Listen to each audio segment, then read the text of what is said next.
Okay, haha, that's good. Broncos podcast featuring guest John Nah from @Bolts_Blitz.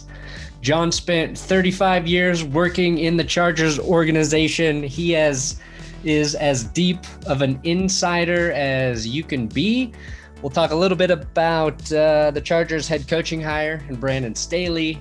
And also the big thing, Matthew Stafford going to the Rams, not the Broncos, like we all were thinking maybe it could happen. Maybe it could be a fair price, but Stafford for Jared Goff was a massive haul for the Rams. So we'll get into all of that. Today's episode brought to you by DraftKings Sportsbook, America's top-rated sportsbook app. So use code DNVR when you sign up to take advantage of their can't-miss offers. And, of course, my coffee company, Benchwarmer Brew. If you want to buy some of my bullshit, it's coffee, and it's really good, and it's not shit, but it is bullshit, and you can buy it. Okay, guys, welcome back, John. Sunday. First Sunday without football. Kind of crazy. Sunday and then another, for a while, right? Or after next week, but this is one of my least favorite days of the year because it's a preview of what Sundays are going to be like from the second week of February up until, you can kind of say the preseason, but really not until the regular season, not until week one. Yeah, and honestly, it was a bad weekend for Colorado sports fans. Terrible. Awful. The Rockies trade Nolan Arenado for nothing. In fact, they give $50 million to the St. Louis Cardinals to take him, get jack shit in player compensation in return. A trade so bad, it's already been ranked the second worst baseball trade of all time. The Arizona Cardinals are dunking on the Rockies, saying, stop asking us when we're going to announce the Nolan Arenado trade. And yes, the Rockies are now being compared to the Houston Texans as a joke of an organization. At least the Texans got a second rounder and David Johnson back. Yeah, they got something. It was like they didn't get nearly the value they should have, but you're like, okay, at least a second round pick can be a great player. David Johnson was maybe their second best offensive weapon, skill player wise. So, and then last night, I'm enjoying a Saturday night, my first Saturday where I'm not going to do shit on Sunday, watching the HBO movie, The Small Things with Denzel Washington. Yeah. I think it's The Little Things. The Little Things, that's right. Yeah. Because multiple people started tweeting me that I look like Jared Leto in that. And then my cousin texted me and sent me a picture of Jared Leto. And I'm happy to say, at his absolute worst, I look like Jared Leto. Is the movie any good? It's pretty good. It's decent. Yeah. Is it?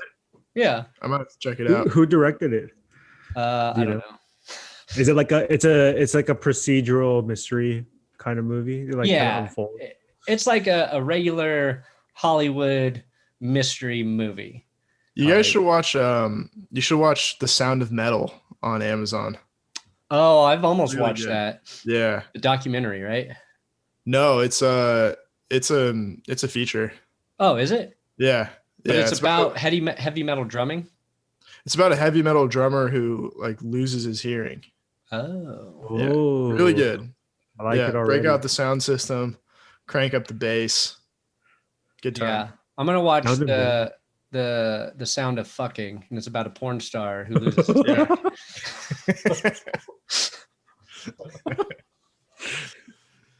Sorry. The sequel to Boogie Nights. Yeah. Okay, John, I'll start with you about this Matthew Stafford thing because you thought the Broncos were going to get him. As a Chargers fan, how happy are you that the Broncos didn't get him, and are you surprised he went to LA?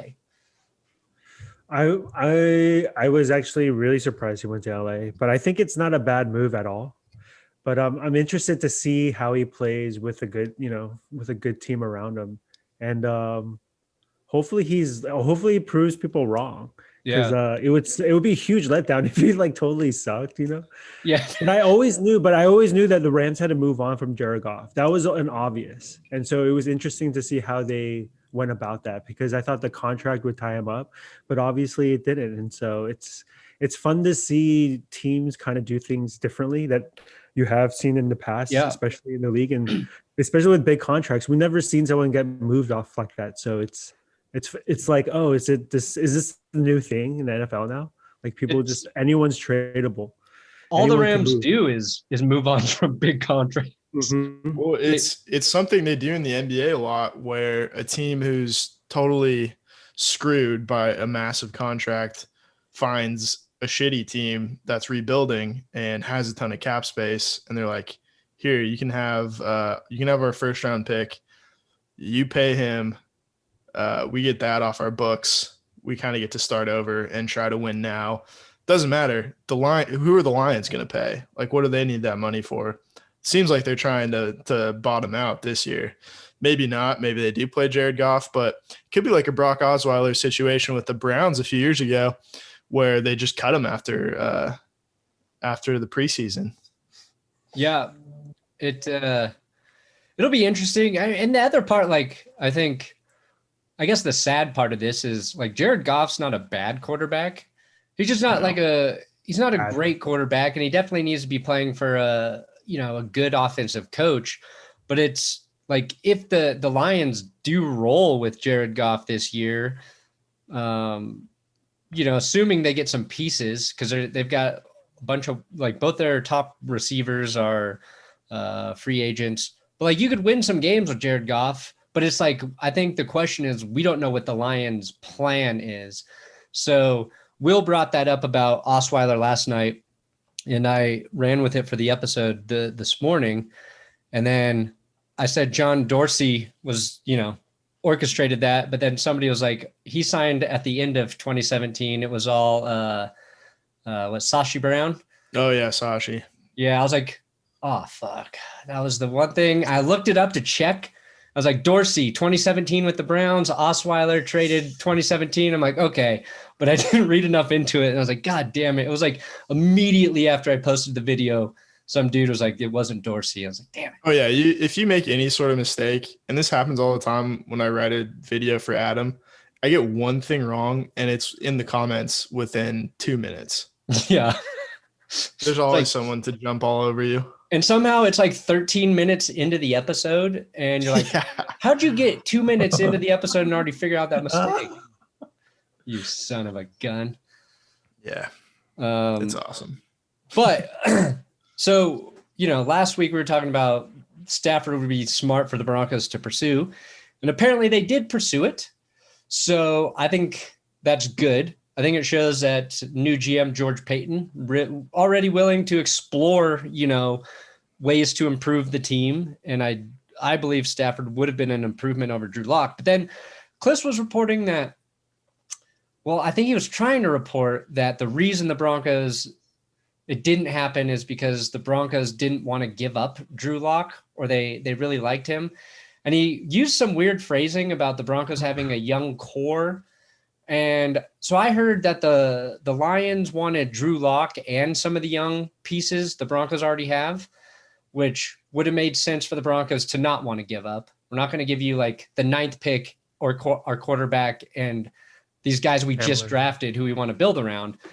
But the way it was written, I was like, maybe this is the Broncos trying to patch things up. So it sounds like they really weren't interested in trading Drew Lock, and that they were more interested in trading the draft pick and bringing in Stafford.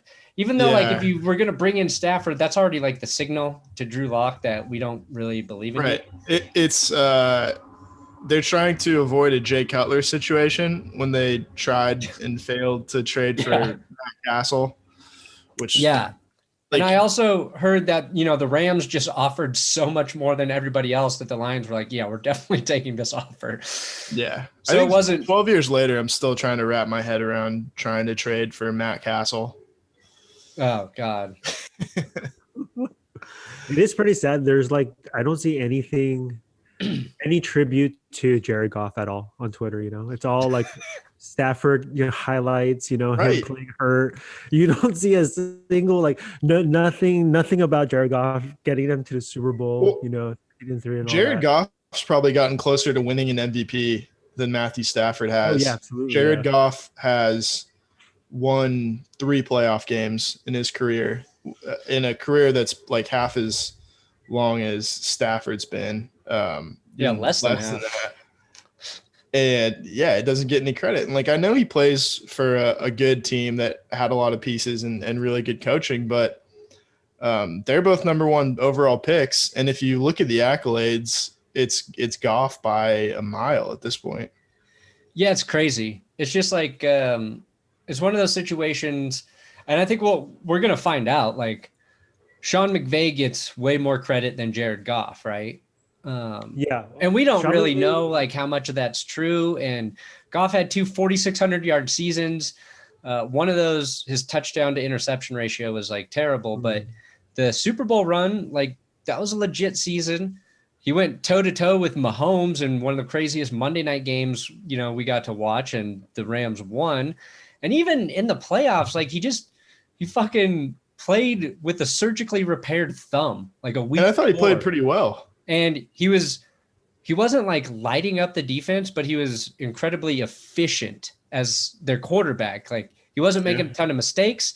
He was moving the ball. It was like, if you want to credit him, that was a pretty gutsy performance that, but for whatever reason, it feels like the Rams are going to be a lot better off. Saying all of that about him, it feels like they'll be better off with Stafford. Doesn't mean it's true, but I think he just lulled in the middle of the season. He did finish the season strong. I think he kind of felt the heat. He's like, oh shit, my job's on the line. I think those rumors were a lot. People weren't taking them serious when Walford started that playoff game. I think people kind of dismissed. They're like, oh, Goff hurt his hand, so of course they're going to start the bag up. But it was definitely a foreshadowing of what was to come. Right, they're going to move on. They're throwing it out there. Right. And but I mean, McVay, I think McVay is like a top 5 coach in the NFL. Don't you think? I think Stafford and McVay, they could do really big things, hopefully. He clearly thinks he can win without first-round picks. Which I mean, he has been able to. Remember the old Redskins team from the 60s or the 70s where they only had veteran players? Yeah, they traded all of their first-rounders, basically all of their draft picks in general. So I think it worked for them for like that decade. I wonder if it could. It's great until the NFL institutes a salary cap in the 90s, and you got the wage scale, and you don't have to pay veterans as much as rookies. But now, I think it doesn't make a ton of sense, but it seems to be working because he's just kind of like, I guess the philosophy is he wants like superstars and like kind of nobodies that they find off the street that end up turning out to be pretty good. Yeah, I think like the Rams would be, I think people would look at what they're doing maybe more impressively if they were handling their cap situation really well. So like the Chiefs. Saying like we don't give a shit about the first round picks because we think we're going to be good. We're going to be picking, say the bottom 8 of the first round every year. That's fine. We'll wheel and deal those all day for however we want to see fit. But like they're projected to be 35 million over the cap right now for this next season.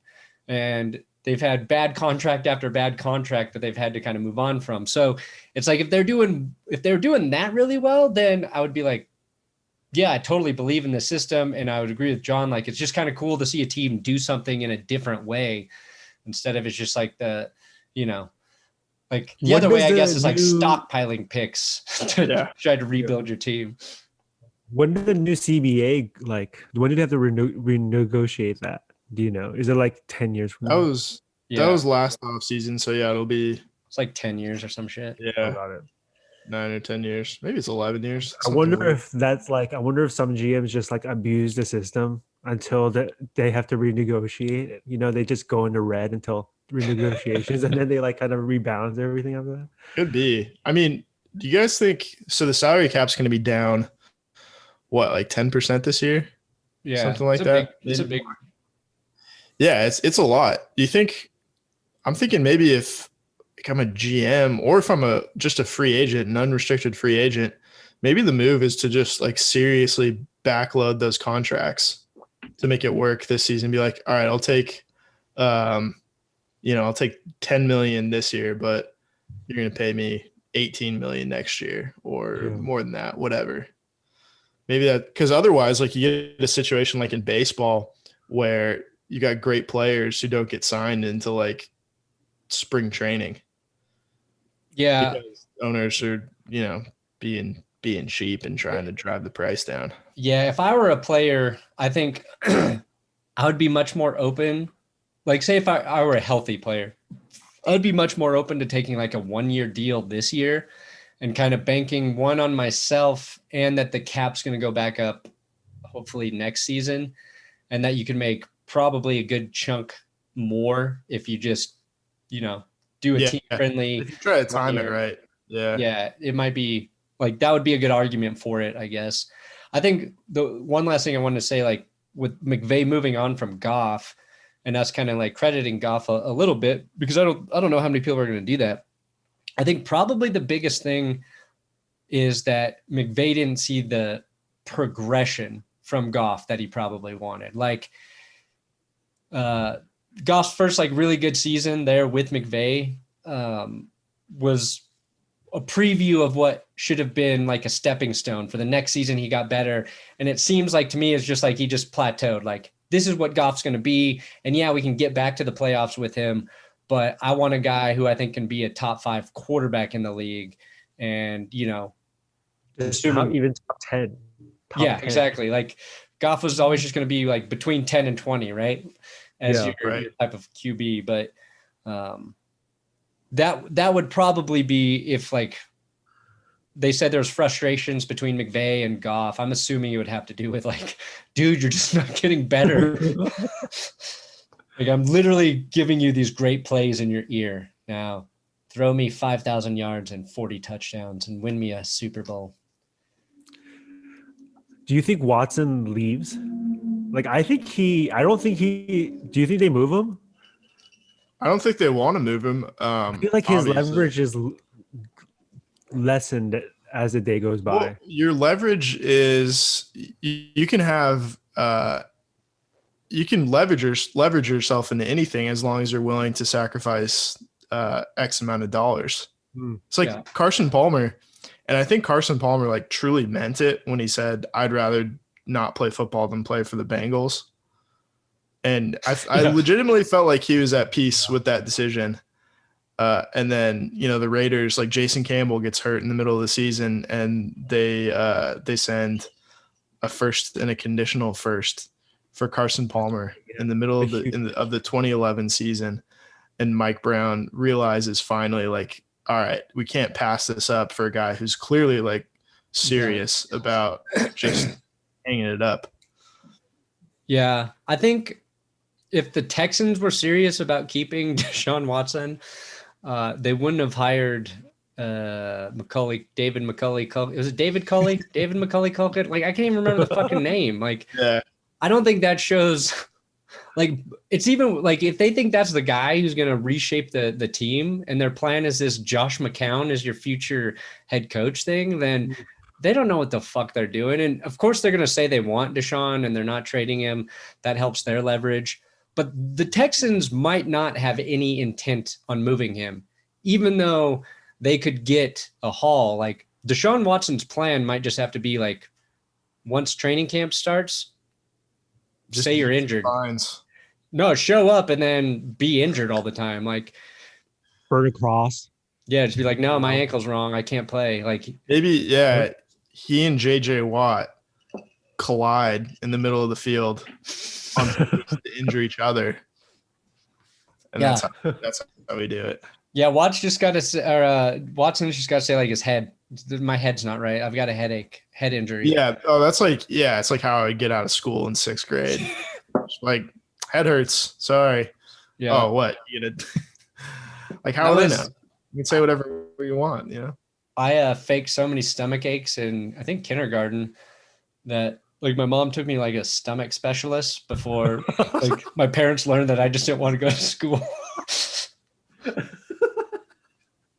I don't know. I don't really remember it, but I just know that's the story. No, Mom. It's not that serious. It's only bad. It's just bad enough to the point where I need to stay home and watch movies. It hurt from 8 o'clock in the morning to 3 p.m. every day. Yeah, it's really weird. I was a pussy though. I was a sad pussy kid. Yeah, same. Till I took karate class and learned to have confidence in myself. Yeah, how often do you use your karate these days? I've never had to use it, but knowing that I can at any time. Yeah.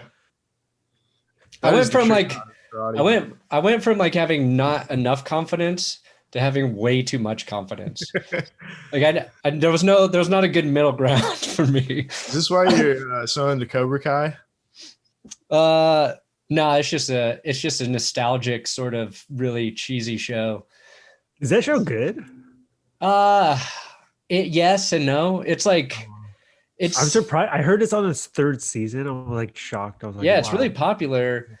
It just leans into the cheesiness, and I think that's what makes it work. And also like Ralph Macchio and the guy who plays Johnny, like they're not good actors.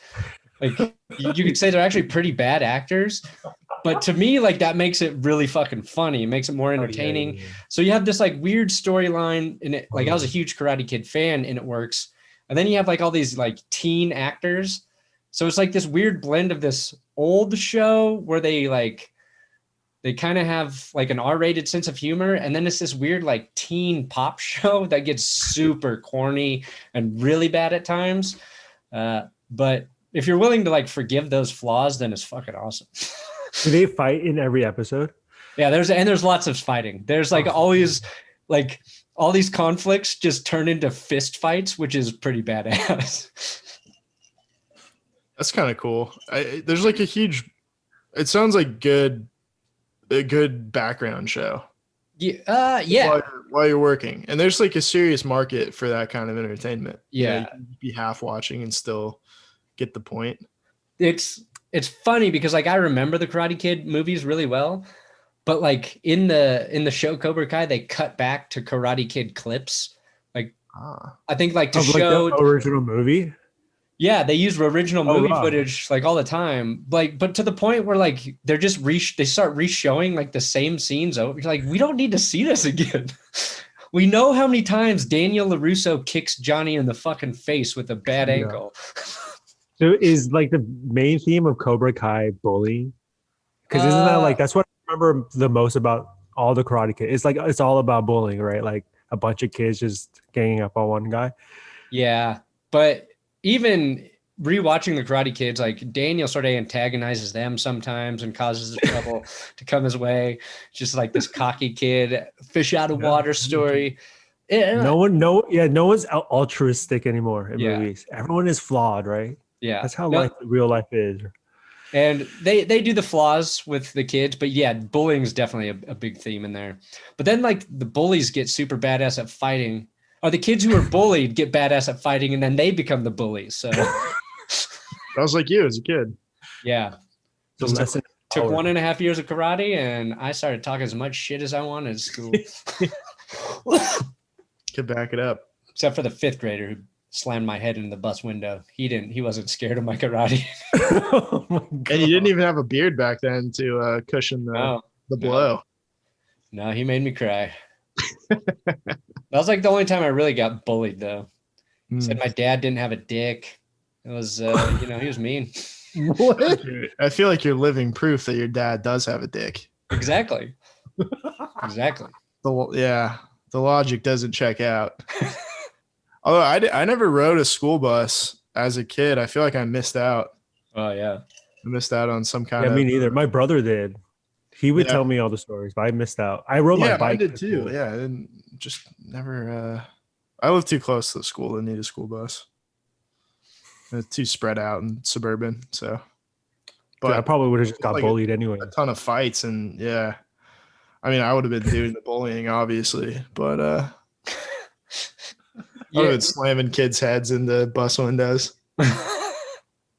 This will wrap it up, and then we'll talk about your coaching hire.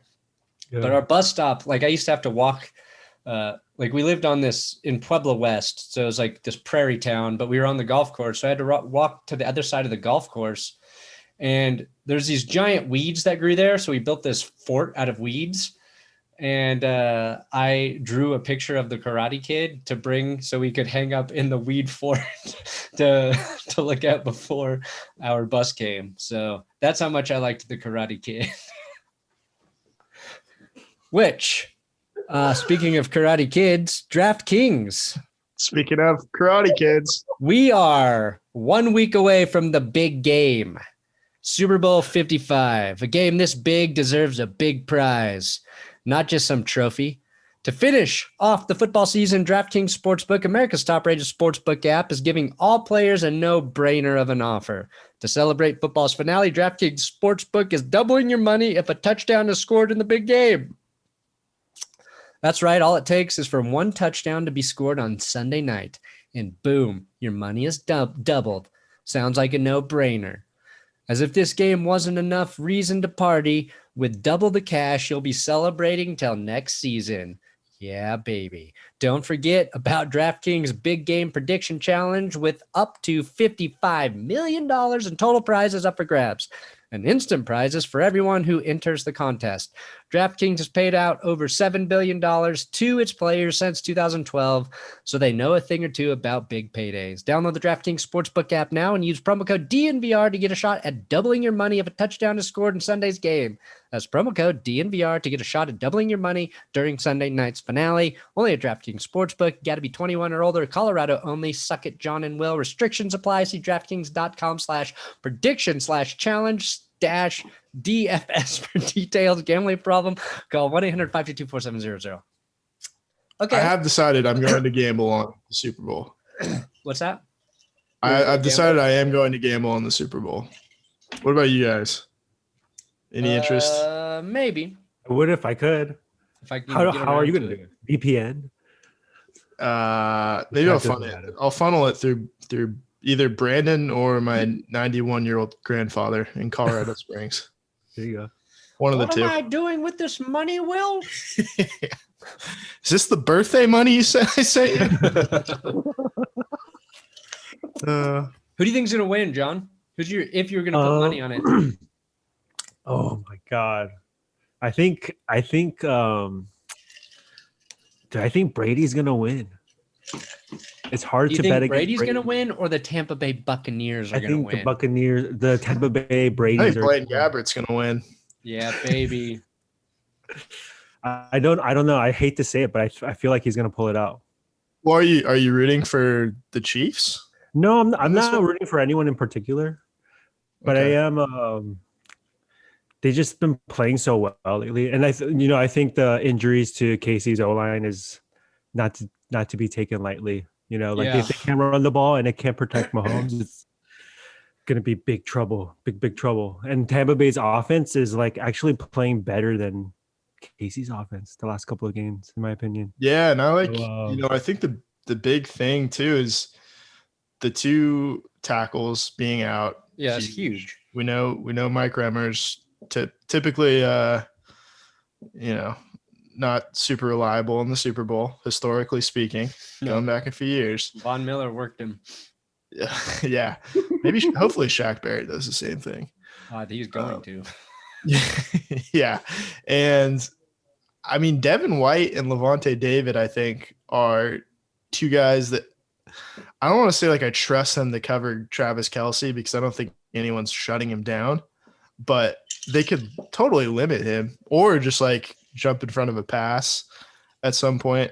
I think this like Antoine Winfield and Levante David and Devin White, they're all so just like nasty and quick and just around the ball that I feel more comfortable about Tampa Bay's defense against the Chiefs offense, then definitely than Buffalo or Cleveland.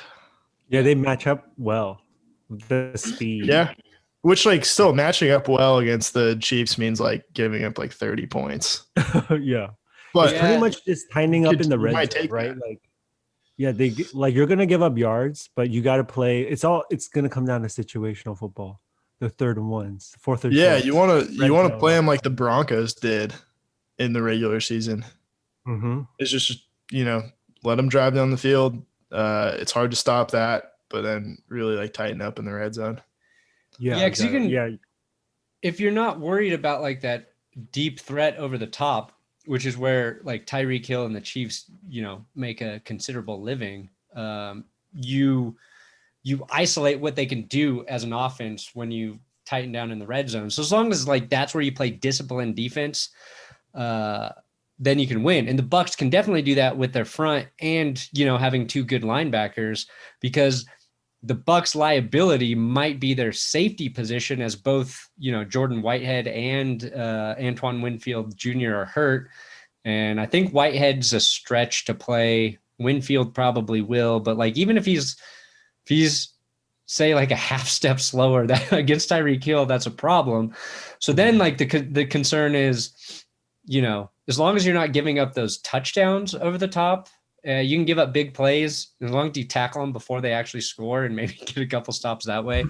But it could be a really fun game as far as I also think if AB is healthy, oh man, it could be really he looks scary. doubtful to play as well, I believe. Yeah, because his knee it didn't look good in the New Orleans game. But if I wish he was healthy, because it would be much more fun if he was healthy. I don't know. I still think you take out AB last week, and what do you get in his place? Scotty Miller running 50 yards down the field, catching a bomb at the end of the half. I think the fastest guy on the field. Their top four, correct.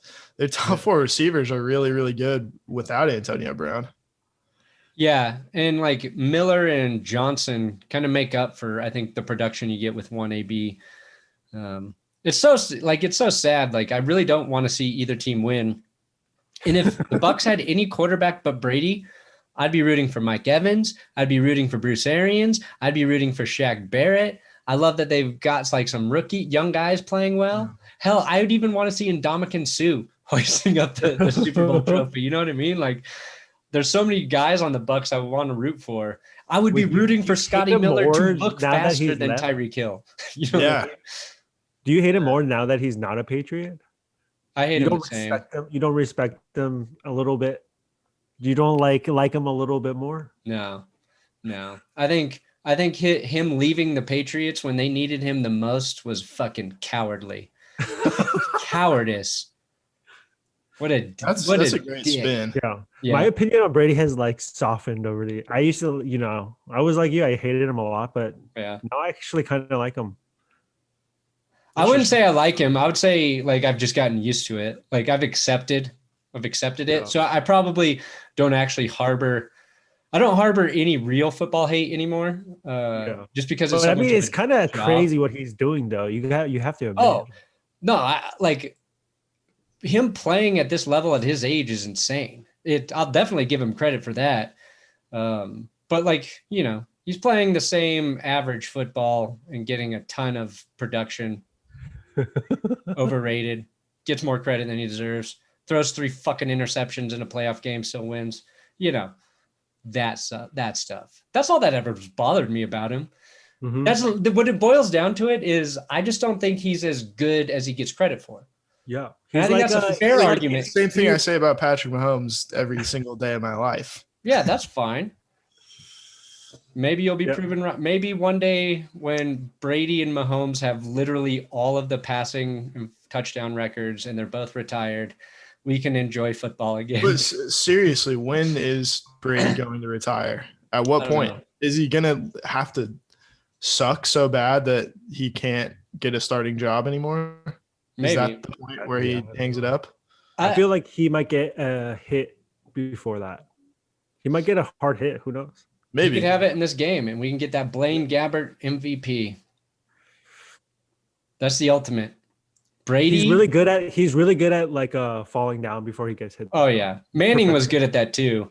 Yeah. But all right, John, Brandon Staley, you got a new head coach for the Chargers. Yeah. Not the guy you wanted, but now that you've had some time to digest this hiring, what are your thoughts? I think it's pretty exciting. I think it's a departure from like the past 5 head coaching hires. So that's really cool. It's like something really brand new. And I'm kind of excited to see what, how different things will be. I feel like he won't. Anthony Lynn made the biggest mistake in hiring like his friend, like his like longtime friends to like work for him, right? And like when it came to making a decision about them, he made it way too late, right? It kind of affected it affected his judgment. And so I'm hoping Staley doesn't, because he's a young guy, he doesn't have those ties, and he's kind of he wants to he sounds more like a trailblazer than, a coach's coach. Like he's like, oh, I'm just gonna hire all my buddies. He sounds like a dude who is trying to build something bigger than what it is, a big picture guy. If that makes sense.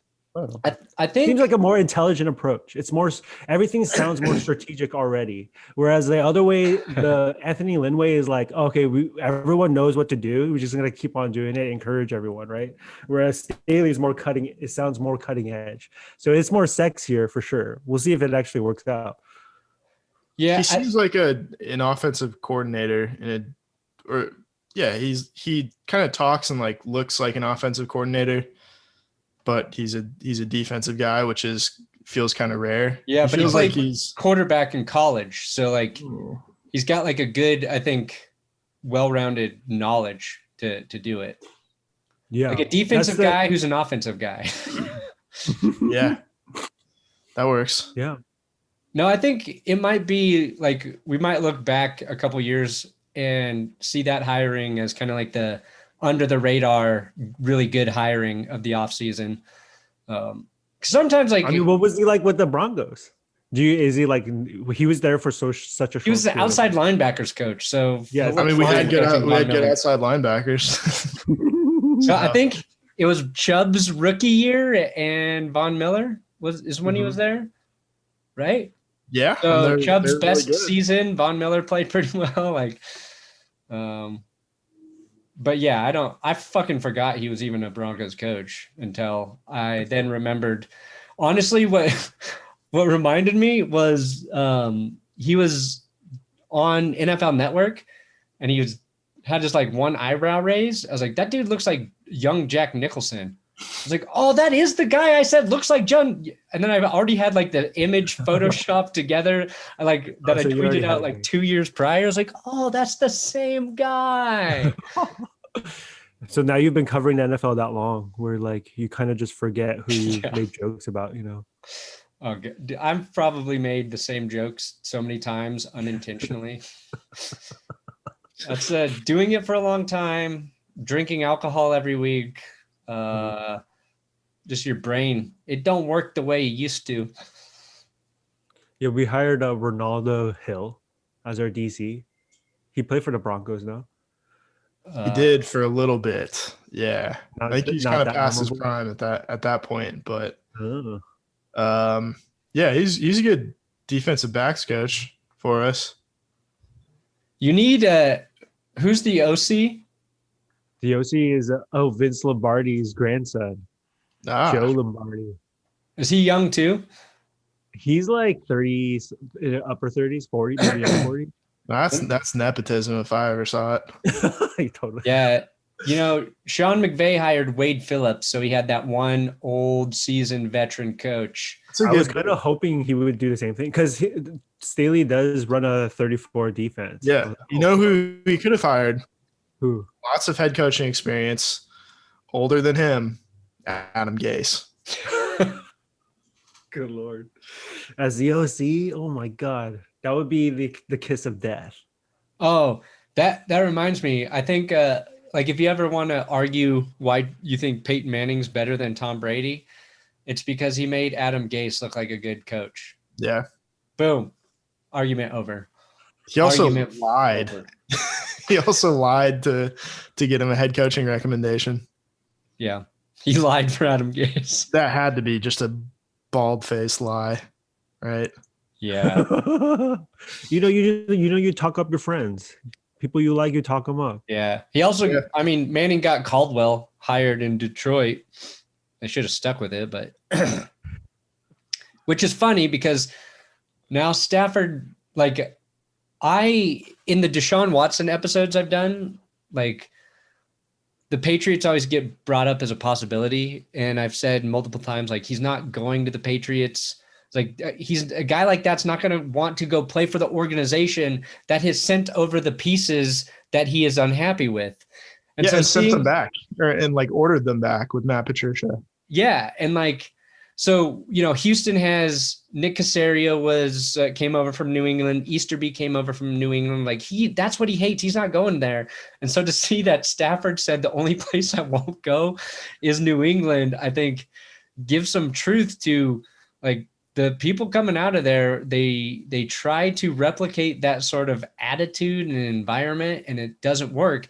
And now the real question is going to be like, is that shit going to work without Tom Brady there? Like, unless you're going to get, consistent, great production from your offense and quarterback position, like the Patriots had for so long, like they're going to deal with what like the Broncos have dealt with after Manning, where you go from this place where anybody would play for to like, nobody wants to come be a fucking Bronco now. Like, unless they're getting money that's better than other places to go. Like people were coming to play with Peyton Manning. So it's a whole new challenge. The funny thing with that is like, I looked at the tweet where I don't know who said it, but or whoever it was going like, I think it was Tom Curran, like the local Patriots guy, saying Stafford was fine being traded anywhere except New England. And all the replies were like, oh, I guess he doesn't like winning. Guess he's not interested in winning a Super Bowl. It's like, you guys went fucking 6-10 last year. Yeah. And your number one receiver is Jacoby Myers. Yeah. Tell me who would want to play there. Yeah. I mean, I understand though. I think as a Broncos fan, I held on to the illusion that well, after we went 5-11, I don't think any of us were no. Thinking like that.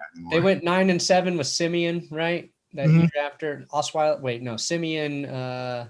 Paxton Lynch. They had Paxton mix. Then it went from 9-7 to 7-9. I think it was like a steep drop off, 5-11 after 9-7. Yeah, it was sobering. I feel like a Chargers fan now, but that's why the Stafford thing made sense to me.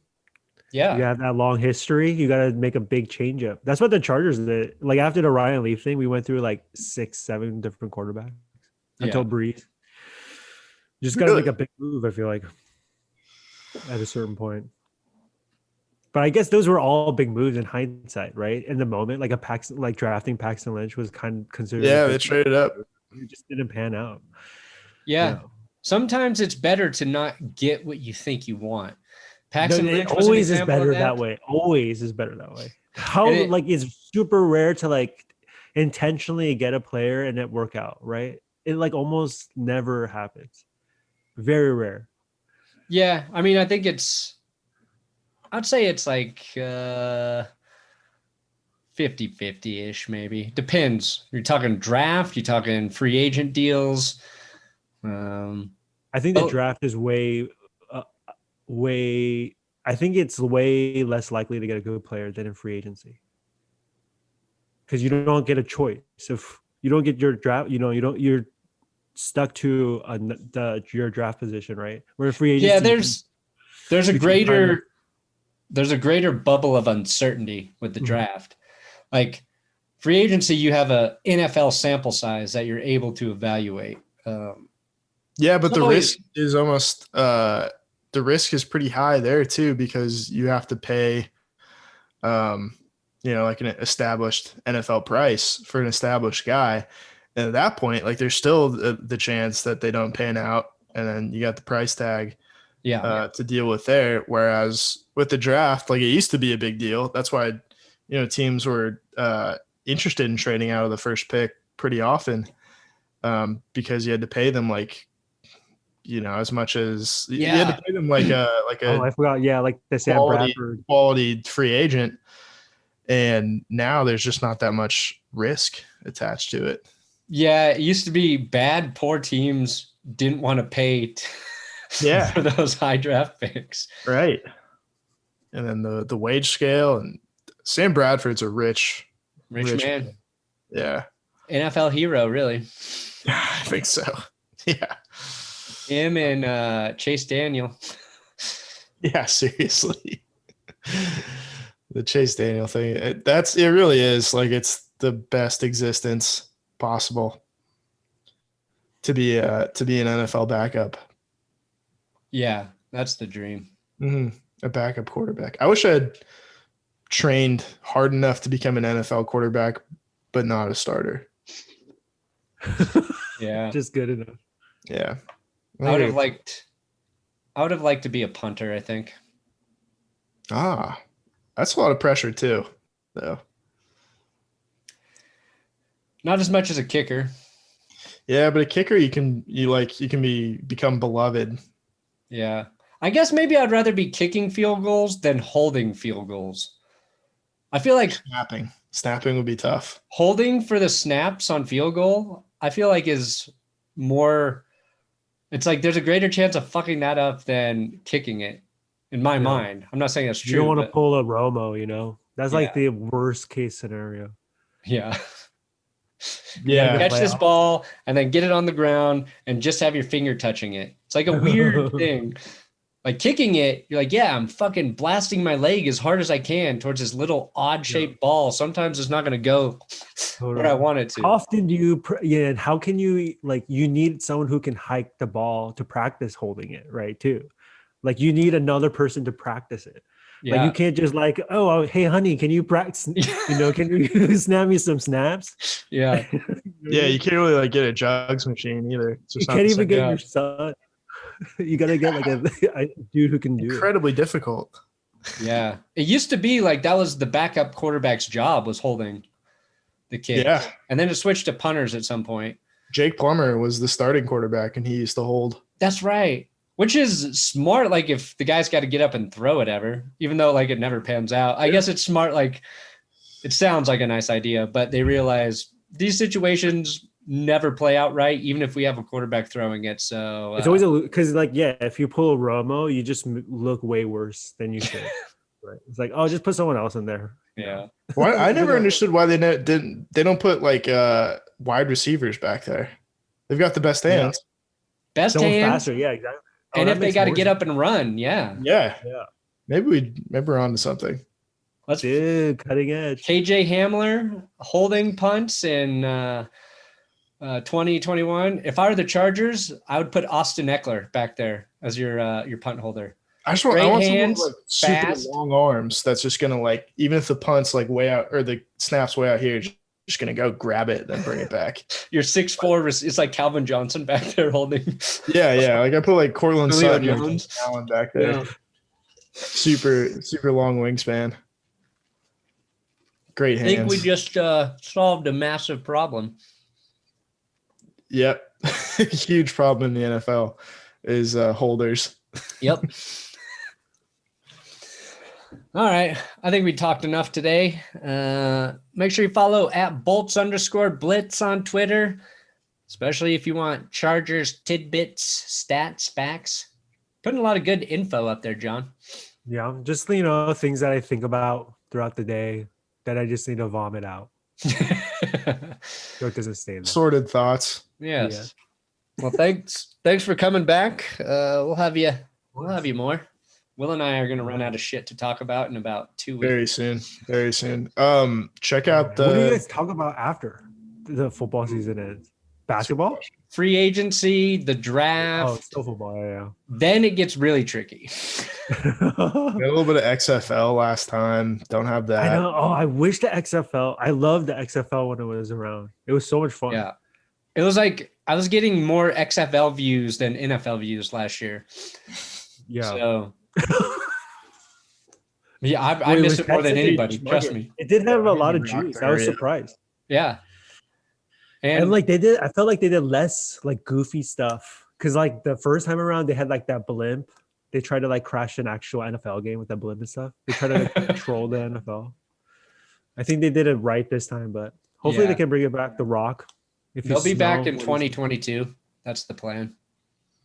With the same teams and everything, same franchises. There'll be some. It's not all of them.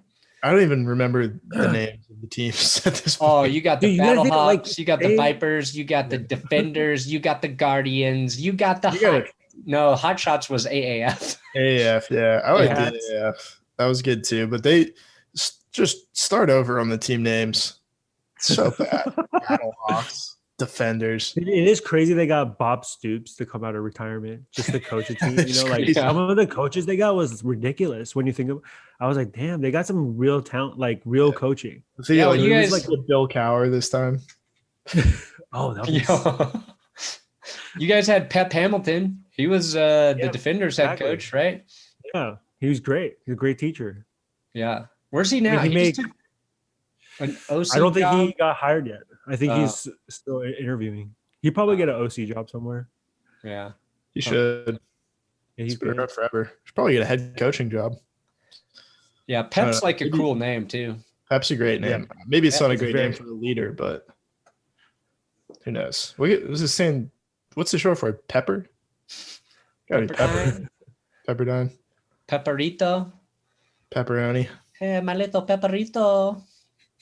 Yeah, I hope Lombardi is good because it would suck for Vince, the namesake, if he was terrible. Yeah, you have to win. You have to win at least one, right? Yeah, you know what I mean. That's so much pressure. Like, I don't know. I hope he can handle it. His first stint in Detroit was pretty bad. He's not a good track record.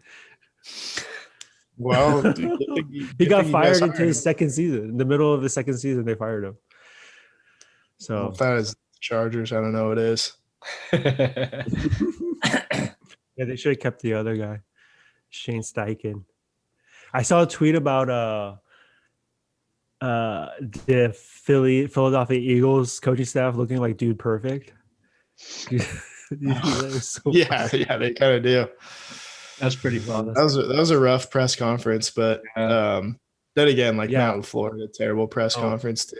Yeah, no, we all have brain farts. What made it rough is like you can kind of like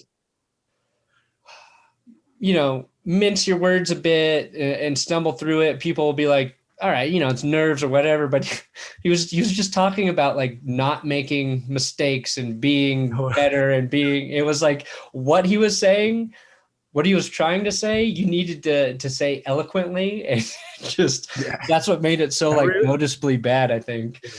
Like, we're not going to make a mistake. The whole press conference reminded me of one of my first job interviews I ever had was for like this graphic artist position at my school. But I was printing out my resume before the interview, but I was running late. I showed up like 10 minutes late to the interview, and he was like, "Oh, so what are your strengths?" I was like, "Oh, I'm prompt." That was like the first thing, and he started laughing. He like laughed in my face. I was like, "Oh shit, I shouldn't have said." I just wasn't thinking. I was just like, "Okay," like I already had all these questions already answered in my mind, and I didn't take account.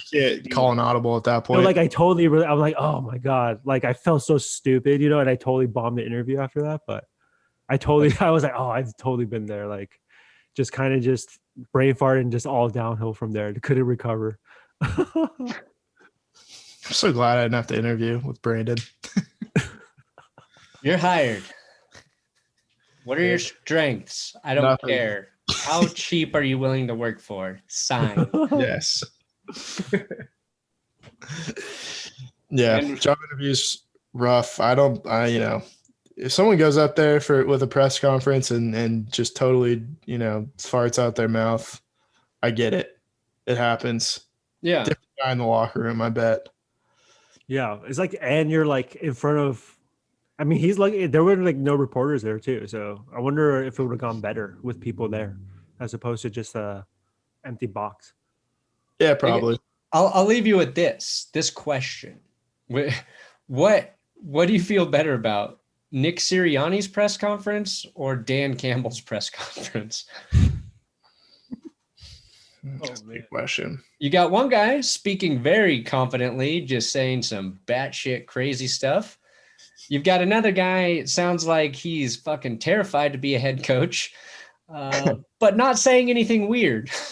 Yeah. Which one gives you more confidence as a fan? Dude, Sirianni reminds me of Mike McCoy. Like he's like just another cookie cutter version of him. Interesting. At least Campbell, at least he's played the game.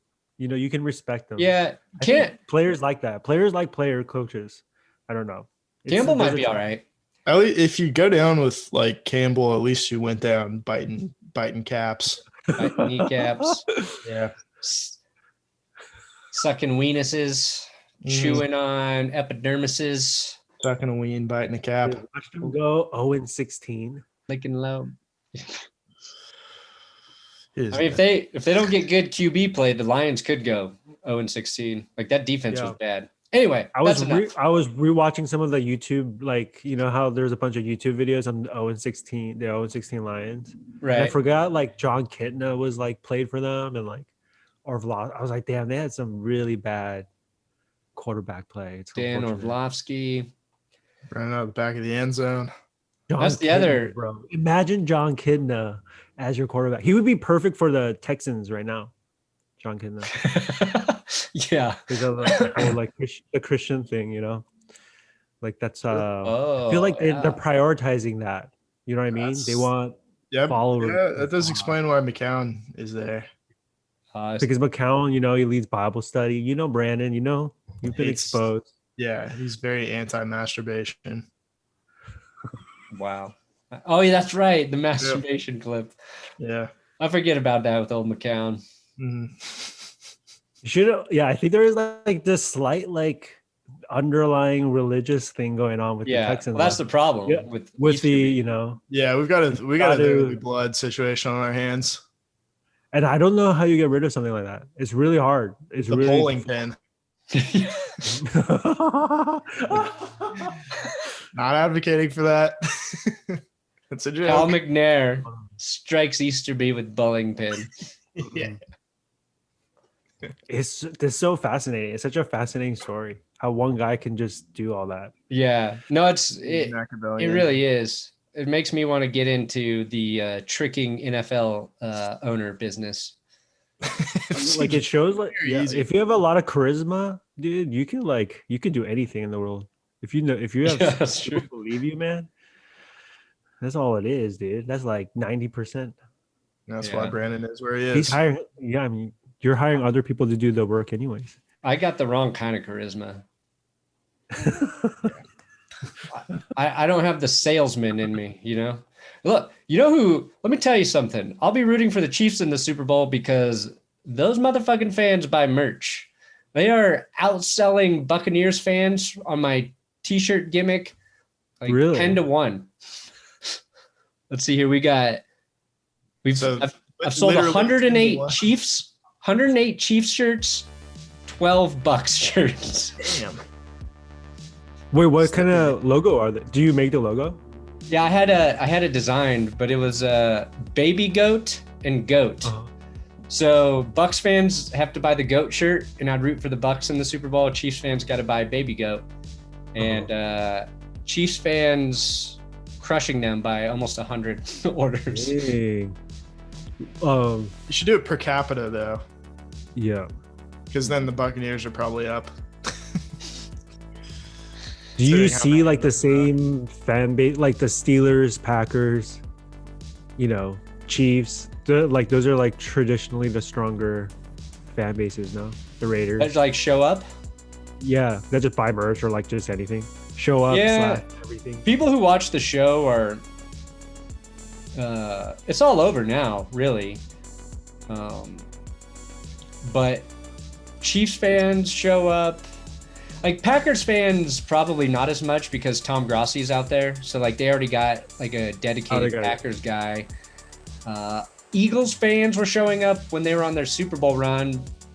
There's a lot of Vikings fans, I feel like. You kind of forget about the Vikings. Yeah. Vikings and the Broncos, they occupy like, you know, the Montana, Wyoming, Idaho. Like you kind of just forget about that, right? Like, you're like, oh damn, that's a lot of mass. Mass. Teams in the South don't really show up. East Coast, it's kind of like hit or miss.